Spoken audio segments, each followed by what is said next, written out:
Hi everyone, here we've got REALME C15 and let me show you how to add a photo to a contact. So first of all, let's open the dialer, then let's swipe to the contacts and choose the contact you want to edit. Now let's choose the two dots icon to open the settings and select edit.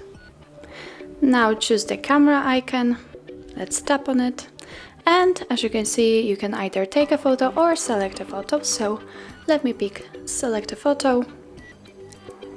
Let's choose something you want to use, crop photo, and from this level you can adjust the size of the square and adjust the size of the photo you will see near to the contact. So I think that's quite okay. Remember to click on done. And as you can see, we've just added the photo. Click on save if you are ready. And that's all. As you can see, this is how you add a photo to a contact in your REALME C15.